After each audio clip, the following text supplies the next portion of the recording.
Hello दोस्तों, नमस्कार। स्वागत है आपका पीकेआर इलेक्ट्रिकल इंजीनियरिंग चैनल में। ठीक है दोस्तों, तो आज हम लोग देख रहे हैं इंडस्ट्रियल ड्राइव चैप्टर के मोस्ट इंपॉर्टेंट एमसीक्यूज़। ठीक है दोस्तों, तो जो भी हमारे चैनल पर नए हैं वो हमारे चैनल पीकेआर इलेक्ट्रिकल इंजीनियरिंग को सब्सक्राइब करें, लाइक एंड शेयर करें। ठीक है दोस्तों, ये इंडस्ट्रियल ड्राइव का पार्ट 1 है। ये आर के राजपूत की दोस्तों सीरीज चल रही है, मोस्ट इंपॉर्टेंट एमसीक्यूज़ जो है उसमें। तो ये किसी भी इलेक्ट्रिकल जेई एग्ज़ाम के लिए मोस्ट इंपॉर्टेंट बुक है। ठीक है, तो इससे पहले हम लोग अभी दोस्तों इसमें chapter illumination and heating and welding के ऑब्जेक्टिव्स कर चुके हैं। तो जिसने भी वो हमारे वीडियो नहीं देखे हैं तो वो हमारे चैनल पीकेआर इलेक्ट्रिकल इंजीनियरिंग में जाके देख सकता है एंड सब्सक्राइब कर सकता है, लाइक एंड शेयर कर सकता है। ठीक है दोस्तों, तो बढ़ते हैं मोस्ट इंपॉर्टेंट एमसीक्यूज़ की तरफ। ये काफ़ी अच्छी बुक है आर के राजपूत ऑब्जेक्टिव, जो सभी कम्पिटेटिव एग्जाम के लिए बेस्ट बुक मानी जाती है। ठीक दोस्तों, तो बढ़ते हैं एमसीक्यूज़ की तरफ। ठीक दोस्तों, तो देखते हैं पहला क्वेश्चन इंडस्ट्रियल ड्राइव का। The selection of an electric motor for any application depend on which of the following factors. किसी भी एप्लीकेशन के लिए अगर इलेक्ट्रिक मोटर का सिलेक्शन करेंगे तो उसके फैक्टर्स किस किस पर डिपेंड करेंगे। तो देखते हैं दोस्तों, electric characteristics, mechanical characteristics, size and rating of motor, cost, all of the above.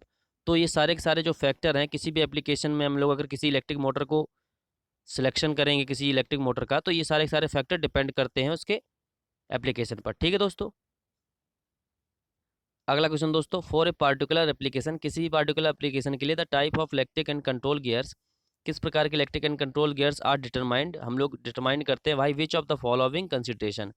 क्या क्या देखते हैं उसमें, तो starting torque, condition of environment, limitation on starting current, speed control range and its nature, या ऑल ऑफ द एबव। तो ये सारे के सारे कंसिडरेशन हम लोग इलेक्ट्रिक एंड कंट्रोल गियर्स में डिटरमाइन करते हैं। ठीक दोस्तों, तो ऑल ऑफ द एबव। अगला question, which of the following Motors is preferred for traction work, इनमें से कौन सी मोटर होती है जो ट्रैक्शन वर्क के लिए प्रेफर्ड की जाती है दोस्तों। तो दोस्तों हम लोग जानते हैं कि ट्रैक्शन में हम लोगों को हाई स्टार्टिंग टॉर्क मोटर चाहिए होती है। तो इनमें से सबसे ज़्यादा हाई स्टार्टिंग टॉर्क होता है दोस्तों वो डीसी सीरीज मोटर का होता है, जो हाई स्टार्टिंग टॉर्क होता है एंड लोअर स्पीड होती है। ठीक दोस्तों, अगला question, which of the following Motors always start on load, इनमें से कौन सी मोटर होती है जो ऑलवेज लोड पर स्टार्ट होती है। तो देखते हैं दोस्तों, कन्वेयर मोटर, इसमें भी ऑलवेज लोड रहता है, कनेक्टेड लोड रहता है। एंड फ्लोर मिल्स मोटर, इसमें भी दोस्तों लोड रहता है ये फ्लोर मिल में मोटर। एंड फैन मोटर में भी दोस्तों लोड ऑलवेज कनेक्ट रहता है। तो ऑल ऑफ द एबव। तो इनमें से सारी की सारी जो मोटरें जहाँ पे यूज होती हैं कन्वेयर में या फ्लोर मिल में या फैन में, तो वो सारी की सारी मोटरें लोडेड रहती हैं। तो ऑलवेज स्टार्ट वो लोड पे होती हैं। ठीक है, all of the above. And दोस्तों डीसी सीरीज मोटर जो होती है उसको हम लोग विदाउट लोड के स्टार्ट नहीं कर सकते।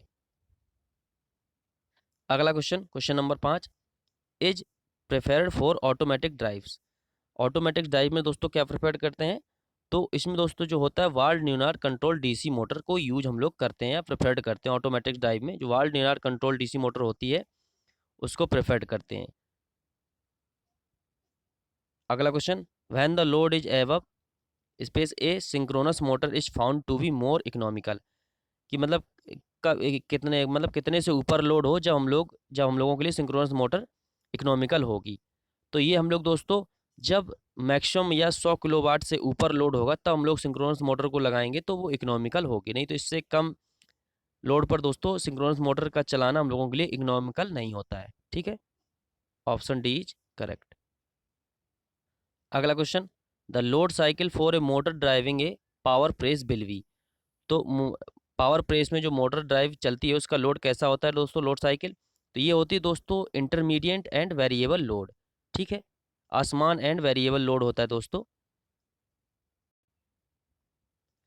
ठीक, तो अगला क्वेश्चन कि light duty cranes are used in which of the following. Light duty cranes मतलब कम समय के लिए जहाँ मतलब कम समय क्रेन जो होती हैं जहाँ पे कम समय के लिए क्रेन का यूज करते हैं, is used which of the following, किसके लिए यूज करते हैं। तो देखते हैं दोस्तों कहाँ पर ज़्यादा यूज होता है लाइट ड्यूटी क्रेन्स का, ये होता है power houses, pumping station, automobile workshop, all of the above. तो इनका यूज होता है दोस्तों ऑल ऑफ द एबव, सभी जगहों पर ऐसी जहाँ पावर हाउसेज या पंपिंग स्टेशन ऑटोमोबाइल वर्कशॉप में लाइट ड्यूटी क्रेन्स का यूज होता है। अगला question, while selecting an electric motor for a flour mill के लिए अगर एक इलेक्ट्रिक मोटर का सिलेक्शन करेंगे तो विच इलेक्ट्रिकल कैरेक्टरिस्टिक्स, कौन सी उसकी इलेक्ट्रिकल कैरेक्टरिस्टिक्स है जो will be of least significant, जो सबसे कम आवश्यक होगी। तो देखते हैं रनिंग कैरेक्टरिस्टिक, ये तो आवश्यक है। Starting characteristics, efficiency, braking. तो ब्रेकिंग इतनी सिग्निफिकेंट नहीं है दोस्तों एक फ्लोर मिल के लिए, जितनी ये सारी तीनों के तीनों कैरेक्टरिस्टिक्स हैं वो आवश्यक है। अगला question, which of the following motors are preferred for overhead travelling cranes. तो इनमें से कौन सी मोटर है जो ओवरहेड ट्रेवलिंग क्रेन्स के लिए प्रेफर्ड करेंगे दोस्तों। तो स्लो स्पीड मोटर्स, या कंटिन्यूस डीटी मोटर, या शॉर्ट टाइम रेटेड मोटर, या नन ऑफ द एबव। तो इसमें दोस्तों हम लोग शॉर्ट टाइम रेटेड मोटर्स को प्रेफर्ड करेंगे ओवरहेड ट्रेवलिंग क्रेन्स के लिए। अगला question, is preferred for synthetic fibre mills. Synthetic fibre mills में कौन सी मोटर हम लोग प्रेफर करेंगे दोस्तों। तो सिंथेटिक फाइबर मिल्स में दोस्तों रिलक्टेंस मोटर यूज की जाती है। अगला question, Ward Leonard control DC drives are generally used for. Ward Leonard control DC drive है वो जनरली किसके लिए यूज्ड फॉर। एक्सीवेटर्स। कहाँ के लिए यूज होती है। तो ये होती है दोस्तों हैवी ड्यूटी एक्सीवेटर के लिए। ठीक है। अगला question, which part of motor needs maximum attention for maintenance. कौन सा पार्ट होता है मोटर को जो सबसे ज़्यादा अटेंशन के लिए, मेंटेनेंस के लिए अटेंशन पाता है। तो ये दोस्तों होती है वेयरिंग, जिसका हम लोगों को बार बार मेंटेनेंस करना पड़ता है, ग्रीस डालनी पड़ती है, देख करनी पड़ती है कि। ठीक है। अगला question, needs frequent starting and stopping of electric Motors. तो कहाँ पे हम लोगों को स्टार्टिंग एंड मतलब जल्दी जल्दी या frequent starting and stopping condition के लिए इलेक्ट्रिक मोटर यूज होती है। तो ये होती है दोस्तों लिफ्ट एंड हॉइस्ट में, जहाँ पर बार बार स्टार्टिंग, जल्दी जल्दी स्टार्ट और स्टॉप करने के लिए मोटर्स यूज होती है, वो होती है लिफ्ट एंड हॉइस्ट में। ठीक है दोस्तों। अगला question, which features while selecting A motor for centrifugal pumps. Centrifugal pumps के लिए जब कोई मोटर सिलेक्शन करते हैं तो will be of least significant, इनमें से कौन सा सबसे कम सिग्निफिकेंट होगा। तो स्टार्टिंग कैरेक्टरिस्टिक्स, ये तो आवश्यक होती है दोस्तों। ऑपरेटिंग स्पीड भी आवश्यकता है, और हॉर्स पावर भी कितने एचपी की मोटर लगेगी ये भी आवश्यकता है। स्पीड कंट्रोल, सेंट्रीफ्यूगल पंप में स्पीड कंट्रोल की इतनी आवश्यकता नहीं होती है। ठीक है दोस्तों। अगला question, motor is a constant speed motor. इनमें से कौन सी कांस्टेंट स्पीड मोटर होती है। तो ये होती है दोस्तों सिंक्रोनस मोटर, जो कांस्टेंट स्पीड मोटर होती है। ठीक है। अगला question, the starting torque in case of centrifugal pumps is generally. तो स्टार्टिंग टॉर्क जो होता है सेंट्रीफ्यूगल पंप्स में वो generally less than running torque से होता है। स्टार्टिंग टॉर्क कम होता है रनिंग टॉर्क से। ठीक है दोस्तों। Which of the following motors are best for the rolling mills. Rolling mills के लिए इनमें से कौन सी मोटर बेस्ट है। तो ये होती है दोस्तों रोलिंग मिल्स में सबसे अच्छे डीसी मोटर्स को यूज करते हैं हम लोग, बेस्ट होती है रोलिंग मिल्स के लिए। अगला question, is not a part of ball bearing. इनमें से कौन सा बॉल बेयरिंग का पार्ट नहीं होता है। तो inner cage, outer race, inner race, cage, ये तीनों चीज़ें बॉल बेयरिंग के पार्ट होते हैं, लेकिन बुश जो होता है वो बॉल बेयरिंग का पार्ट नहीं होता है। अगला question, the starting torque of A DC motor is independent of which of the following. तो डीसी मोटर का जो स्टार्टिंग टॉर्क होता है वो किस पे इंडिपेंडेंट होता है। ठीक है दोस्तों। तो ये होता है स्पीड पर, जो डिपेंडेंट नहीं होता है। ठीक है। डीसी मोटर का जो स्टार्टिंग टॉर्क होता है टी स्टार्टिंग, वो प्रोपोर्शनल होता है IA फाई। ठीक है दोस्तों। Flux armature current and flux armature current दोनों पर, तो ये स्पीड पर इंडिपेंडेंट होता है, डिपेंड नहीं करता। अगला question, rotor of A motor is usually supported on bearing. Motor का जो रोटर होता है वो जनरली किस पे सपोर्ट होता है। तो ये दोस्तों बॉल और रोलर दोनों बेयरिंग्स यूज होती हैं मोटरों पर। जो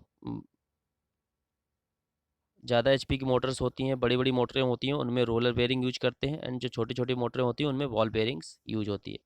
अगला question, for which of the following applications DC motor are still preferred. कौन से एप्लीकेशन के लिए डीसी मोटर बरकरार होती है, प्रेफर्ड करते हैं हम लोग दोस्तों एप्लीकेशन में। High efficiency operation, reversibility, variable speed drive, या हाई स्टार्टिंग टॉर्क। तो दोस्तों हम लोग जो उसके लिए ज़्यादा यूज करते हैं, तो वेरिएबल स्पीड ड्राइव्स के लिए हम लोग डीसी मोटर को प्रेफर्ड करते हैं, क्योंकि इनकी हम लोग स्पीड को वेरिएबल कर बना सकते हैं, कम ज़्यादा कर सकते हैं। अगला question, in a paper mill where constant speed is required. Paper mill में जहाँ पर कांस्टेंट स्पीड की रिक्वायर्ड होती है वहाँ पे किस तरह के हम लोग मोटरें किस तरह से यूज करते हैं या किस तरह से यूज करेंगे। तो synchronous motor are preferred, AC motors are preferred या इंडिविजुअल ड्राइव इज प्रेफर्ड। तो वहाँ पर हम लोग इंडिविजुअल ड्राइव इज प्रेफर्ड करते हैं। ठीक है दोस्तों, प्रत्येक मोटर को इंडिविजुअल ड्राइव पर ऑपरेट करते हैं। अगला question, A reluctance motor is provide with slip rings या रिक्वायर हाई स्टार्टिंग गियर्स या has high cost is compact. जो रिलक्टेंस मोटर होती है वो दोस्तों होती है हम लोगों की कॉम्पैक्ट होती है, बहुत छोटी साइज में। तो ये रिलक्टेंस मोटर इज कॉम्पैक्ट। अगला question, the size of an excavator is usually expressed in term of. Excavator का साइज हम लोग यूजली किस पे एक्सप्रेस करते हैं, किस टर्म में? तो ये होता है दोस्तों क्यूबिक मीटर्स में। अगला question, for blowers which of the following Motors is preferred. Blower के लिए हम लोग कौन सी मोटर प्रेफर्ड करेंगे दोस्तों? तो ये होती है दोस्तों हम लोगों की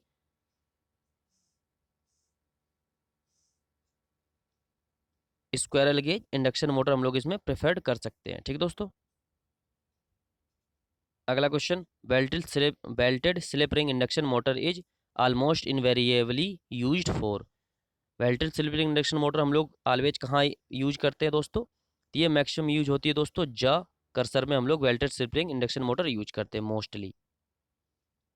अगला question, which of the following is essentially needed while selecting A motor. सबसे ज़्यादा क्या आवश्यक होता है जब हम लोग किसी मोटर का सिलेक्शन करते हैं? तो पुली, स्टार्टर या फाउंडेशन पैडल, बेयरिंग्स। तो ये सबसे ज़्यादा इसेंशियल नीड होती है दोस्तों स्टार्टर की जब हम लोग किसी भी मोटर का सिलेक्शन करते हैं।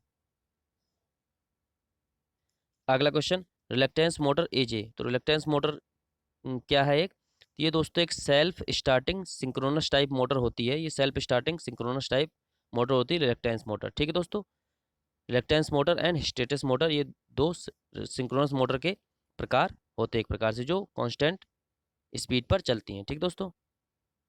अगला question, method of starting A three phase induction motor needs six terminal. जब इंडक्शन मोटर को हम लोग स्टार्ट करते हैं तो उस मेथड में किस मेथड में सिक्स टर्मिनल की आवश्यकता होती है दोस्तों? तो ये स्टार डेल्टा, जब हम लोग स्टार डेल्टा स्टार्टर से हम लोग स्टार्ट करते हैं किसी भी इंडक्शन मोटर को तो उसमें सिक्स टर्मिनल की आवश्यकता होती है। अगला question, in method of starting three phase induction motor the starting voltage is not required. किस मेथड में दोस्तों? तो ये होता है दोस्तों हम लोगों का slip ring method is starting three phase induction motor the starting voltage is not required. अगला question, in crushers a motor has to often start against. Crusher में मोटर किसके अगेंस्ट एक स्टार्ट अगेंस्ट होती है, किस load के against? तो ये दोस्तों इसको हैवी लोड के अगेंस्ट स्टार्ट होना पड़ता है ज कर्सर में, जब मोटर हम लोगों की स्टार्ट होती है शुरुआत में ही, स्टार्टिंग में ही। ठीक है। अगला question, for a motor generator set which of the following Motors will be preferred. Motor generator set में दोस्तों जो मोटर हम लोग यूज करते हैं वो कौन सी होती है? तो वो होती है दोस्तों सिंक्रोनस मोटर को हम लोग यूज करते हैं मोटर में, मोटर जनरेटर सेट में। ठीक है। अगला question, which of the following Motors is usually preferred for clink drives. Clink drives में कौन सी मोटर हम लोग यूज करते हैं जनरली? तो कास्केट कंट्रोल एसी मोटर, इसको भी यूज कर सकते हैं दोस्तों। स्लिप रिंग इंडक्शन मोटर, इसको भी यूज कर सकते हैं। Three phase shunt wound commutator motor, इसको भी दोस्तों यूज कर सकते हैं। तो एनी ऑफ द, इनमें से कोई भी मोटर दोस्तों हम लोग कोई भी मोटर्स को यूज कर सकते हैं क्लिंक ड्राइव में। ठीक है। अगला question, heat control switches are used in. Heat control switches हम लोग दोस्तों कहाँ पर यूज करते हैं जनरल? ये कूलिंग रेंज में यूज होते हैं हीट कंट्रोल स्विचेस। अगला क्वेश्चन दोस्तों, has relatively wider range of speed control. तो स्पीड कंट्रोल वाइडर रेंज में किस में कर सकते हैं दोस्तों? तो ये हम लोग कर सकते हैं दोस्तों डीसी शंट मोटर में जो होता है उसमें स्पीड कंट्रोल हम लोग कई प्रकार से कर सकते हैं। अगला question, in squirrel gauge induction motor which of the following method of starting can not be use. Squirrel gauge induction motor में दोस्तों हम लोग कौन सा स्टार्टिंग मेथड यूज नहीं कर सकते? तो ये होता है दोस्तों रजिस्टेंस इन स्टेटर सर्किट। जो स्क्वायरल गेज इंडक्शन मोटर होती है दोस्तों इसमें हम लोग रजिस्टेंस इन स्टेटर सर्किट में इस मेथड से हम लोग इसको स्टार्ट नहीं कर सकते। ये हम लोग स्लिप रिंग इंडक्शन मोटर में यूज करते हैं इस तरह से स्टार्टिंग करना। ठीक है दोस्तों। सॉरी, रजिस्टेंस इन स्टेटर सर्किट नहीं दोस्तों, रजिस्टेंस इन रोटर सर्किट, क्योंकि इसका जो रोटर होता है वो शॉर्ट सर्किटेड होता है दोस्तों एंड रिंग्स के द्वारा, इसलिए इसमें एक्सटर्नल रेजिस्टेंस जोड़ने की कोई वो मतलब नहीं होती, आवश्यकता नहीं होती, इसलिए इसमें हम लोग रेजिस्टेंस इन रोटर सर्किट द्वारा स्टार्टिंग मेथड से यूज नहीं कर सकते।